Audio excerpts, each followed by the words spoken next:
Hello everyone, welcome to Unacademy. मैं शुभम सिसोदिया आप सबका बहुत बहुत स्वागत करता हूं। यूपीएससी यानी कि संघ लोक सेवा आयोग अपने आप में काफी हार्ड जो एग्जाम है सीएससी का, वो हार्ड एग्जाम काफी ज्यादा होता है। और इसी हार्ड एग्जाम से इसको थोड़ा सा निजात पाने के लिए इजी रास्ता या फिर मैं कहूं शॉर्टकट अपनाने की बहुत सारे लोगों के द्वारा कोशिश करी जाती है। और वो ऐसे शॉर्टकट्स अपना लेते हैं कई बार जानबूझ के ज्यादा स्मार्ट बनने के चक्कर में कि उनका कई बार करियर तक पूरा दांव पे लग जाता है। जी हाँ, कुछ एग्जांपल देना चाहूंगा। अभी कुछ दिनों पहले मैंने आपको पूजा खेड़कर के मामले में बताया था। आप लोग जानते हैं किस तरह से पूजा खेड़कर के मामले, हर किसी को पता है कि उन्होंने किस तरह से फेक सर्टिफिकेट्स का इस्तेमाल करके उन्होंने अपने पद को प्राप्त किया था। और उसके बाद जब सारी चीजें चेक हुई, जांच हुई, तो फिर उनको उसके बाद जो डीओपीटी है हमारा, उसके द्वारा उनको बर्खास्त कर दिया गया। और अभी पूरा मामला न्यायालय के अंदर विचाराधीन है। और अभी उनको जो अभी हाल फिलहाल की न्यूज ये थी कि उनको अंतरिम जमानत मिली थी। इसी प्रकार से एक और केस जो मैंने आपको अभी 2 दिन पहले ही बताया था, और ये केस था आपका ईडब्ल्यूएस से संबंधित। यानी कि ईडब्ल्यूएस जो सर्टिफिकेट है इनके फर्जीवाड़े से संबंधित कि कैसे लोग ईडब्ल्यूएस सर्टिफिकेट का मिसयूज कर रहे हैं। अगेन फिर से इसी प्रकार का एक रिजर्वेशन का मामला है। और यहां पर आप देखेंगे एक आईएएस ऑफिसर है जिनका नाम है आईएएस आसिफ के यूसुफ, इनका नाम है। केरल से बिलोंग करते हैं। 2016 बैच, यानी कि ये वही बैच है जब आईएएस टीना डावी जो है वो टॉपर बनी थी। उसी बैच में जब वो टॉपर बनी थी तो वो काफी ज्यादा बहुत अच्छा वो जो एक पॉपुलर ऑफिसर थी। अब उनके बाद में कुछ समय बाद फिर इनके काफी ज्यादा नाम आने लग गए, लेकिन वो अच्छाई के लिए नहीं, वो दरअसल फेक सर्टिफिकेट यूज करने के मामले में ऐसी काफी चर्चाएं होने लगी। दरअसल केरला से ये बिलोंग करते हैं और केरल ही इनको होम कैडर मिला। और कमाल की बात आप ये देखिए कि 215वीं रैंक इनको यहां पर मिली है। और 215वीं रैंक के बाद भी इनको आईएएस मिल गया। Not even IAS, home cadre तक केरला मिल गया। जबकि अगर उस समय की रिपोर्ट्स के बारे में बात करें, यूपीएससी की रिपोर्ट्स के बारे में, तो आई थिंक 96 रैंक तक ही, और मैं यहां पर जनरल के बारे में बात कर रहा हूं कि जिन लोगों की रैंक 96 आई थी उन्हीं लोगों को केवल आईएएस मिला था। उसके बाद फिर आईपीएस आईआरएस व्हाटएवर जो भी हमारी सर्विसेज होती है वो अलॉट हुई थी। पर चूंकि इनको इसलिए आईएएस और होम कैडर मिल गया कि इन भाई साहब ने इस्तेमाल किया था ओबीसी का सर्टिफिकेट। यस, और ओबीसी का सर्टिफिकेट वो भी कौन सा वाला, नॉन क्रीमी लेयर वाला। और इसी में इन्होंने फर्जीवाड़ा कर दिया। 6 लाख की आय जो एलिजिबिलिटी होनी चाहिए थी, यानी कि जो वास्तव में इतनी आय होनी चाहिए थी, वास्तविक आय इनकी 21, 23 और 28 लाख तक हुआ करती थी। गलत तरीके से प्रमाण पत्र प्रस्तुत करे गए और 8 साल के बाद अब जाके जो कुछ एक्शंस है वो हमें देखने को मिल रहे हैं। और ऐसी बात नहीं किसी को पता ना हो पहले से, बहुत जांचें भी हुई, 19-20 में सिफारिशें भी हुई, लेकिन कोई ठोस पूरा जो परिणाम है वो अब हमें यहां पर देखने को मिल रहा है। बात करते हैं तो जैसा मैंने आपको बताया अभी हाल फिलहाल में 2-3 दिन पहले रवि सियाग का ईडब्ल्यूएस का मामला था, और अब आपको यहां पर ये ओबीसी का मामला देखने को मिल रहा है ना। हम इसके बारे में क्यों बात कर रहे हैं, जरूरी है। आप हो सकता है यूपीएससी एस्पिरेंट होंगे, आप में से ज्यादातर लोग, कई बार आपके दिमाग में भी आता होगा कि इजी रास्ते हैं उनको अपनाएं और जो साथ ही साथ जो शॉर्टकट है उनको लेने की कोशिश करें। लेकिन ध्यान रखिए, इंस्टेंटली आप अभी के समय पर अगर आप ऐसा कुछ करते हैं तो अभी तो आप कुछ ऐसा रिलीफ ले सकते हैं कट ऑफ में या फिर रैंक वाइज या फिर रैंक के अनुसार जो पोस्ट अलोकेशन होता है उसमें, लेकिन लॉन्ग टर्म में ये सारी चीजें आपके लिए प्रॉब्लम दे सकती हैं। बिकॉज अभी जो गवर्नमेंट के द्वारा कंटिन्यूअसली बैक टू बैक जो कुछ एक्शंस हैं वो एक्शंस लिए जा रहे हैं ना। अब देखने की कोशिश कीजिए, ये दरअसल एक नोटिस है, एक लेटर है, और ये लेटर भेजा गया है डीओपीटी के द्वारा। डीओपीटी ने भेजा किसको है, तो दरअसल डीओपीटी ने इसको भेजा है कहां, केरला सरकार को। और केरला सरकार की चीफ सेक्रेटरी के लिए इस लेटर को लिखा गया है और उनको बोला गया है कि इस व्यक्ति के द्वारा, यानी कि जिन आईएएस ऑफिसर के बारे में बात कर रहा हूं, आईएएस आसिफ यूसुफ, इनको पूरी जांच में गिल्टी पाया गया है। इनके ऊपर जो आरोप थे वो सभी सही पाए गए हैं। अब इनके ऊपर अनुशासनात्मक जो कार्यवाही है उस कार्यवाही को करना है और इनके ऊपर जो एक्शन है वो एक्शन लेने हैं। ऐसे यहां पर जो ऑर्डर्स हैं वो ऑर्डर्स यहां पर इशू करे गए हैं। ये चीज हमने देखी ना। अब ये कहानी सारी शुरू कहां से होती है उसको समझने की कोशिश करो।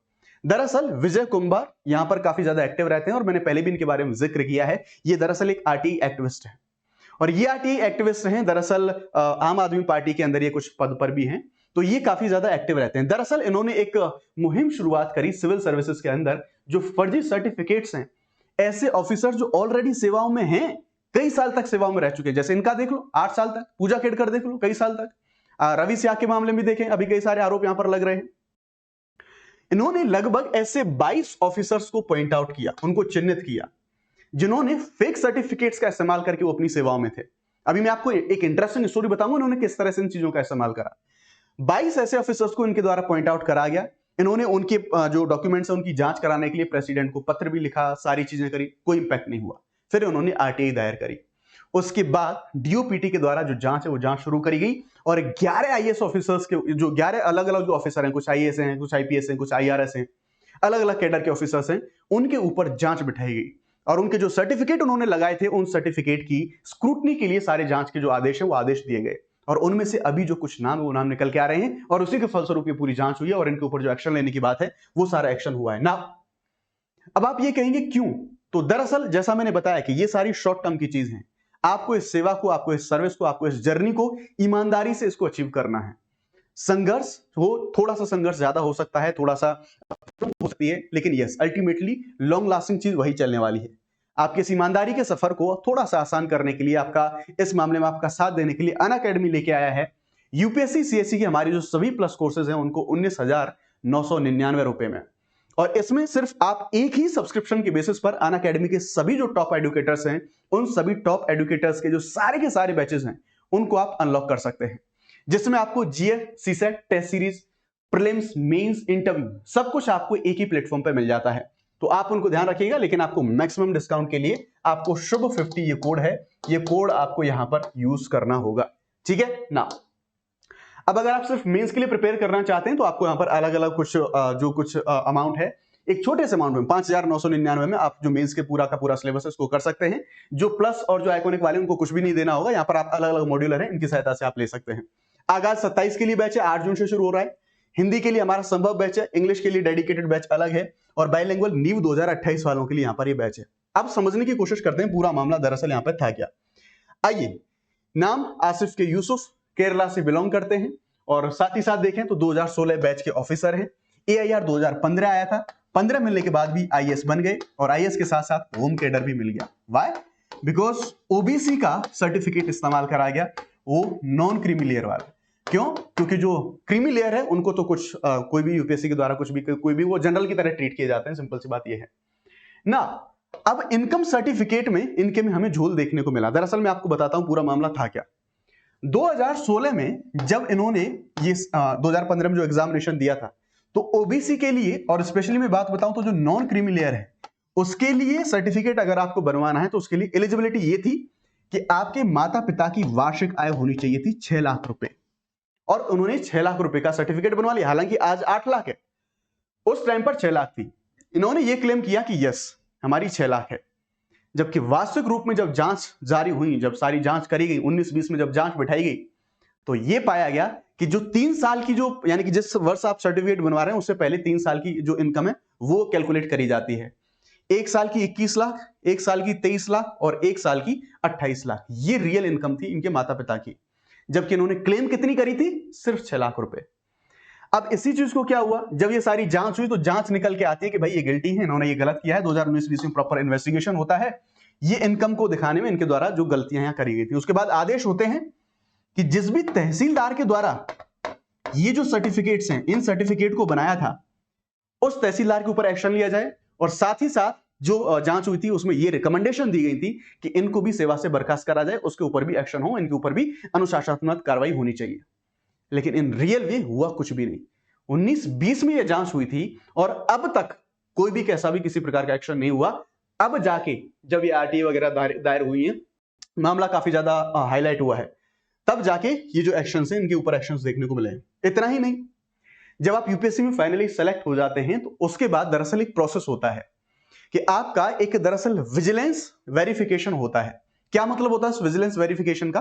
तो दरअसल ये विजिलेंस वेरिफिकेशन ऐसा होता है कि पूरी प्रक्रिया होगी, डॉक्यूमेंट वेरिफिकेशन सारा सब कुछ हो गया, आपको ऑफिशियल अब पोस्टिंग पर तब भेजा जाएगा जब आपका एक वेरिफिकेशन होगा। उसमें ये जांच करी जाएगी आपके ऊपर कोई इंक्वायरी तो नहीं है, आपके ऊपर कोई पुलिस केस तो नहीं है, आपने कोई क्राइम तो नहीं किया है, इन सब चीजों की जांच करी जाएगी।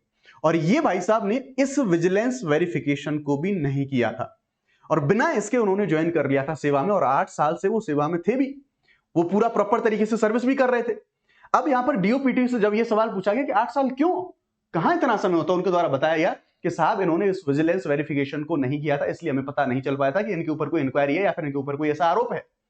तो कहीं ना कहीं हम देखेंगे यहां पर एक बड़ा क्वेश्चन मार्क ये भी लगता है, यूपीएससी जैसा संस्थान जिसके ऊपर हम लोग जो एस्पिरेंट्स हैं वो इतना ज्यादा भरोसा करते हैं, एक ऐसा संस्थान जो काफी ज्यादा विश्वसनीय है, तो उसके ऊपर भी, उसकी प्रक्रियाओं के ऊपर भी, सिस्टम के ऊपर भी जो काफी क्वेश्चन मार्क लग जाते हैं। दूसरी तरफ एक रिजर्वेशन की प्रक्रिया, जिस रिजर्वेशन को ऐतिहासिक रूप से सामाजिक पिछड़े लोगों के उत्थान के लिए बनाया गया था, आज उसके लूप होल्स का इस्तेमाल करके दुरुपयोग के, मिसयूज के काफी सारे मामले हमें देखने को मिल रहे हैं, स्पेशली यूपीएससी सीएससी जैसी प्रोमिनेंट सर्विसेज के अंदर भी।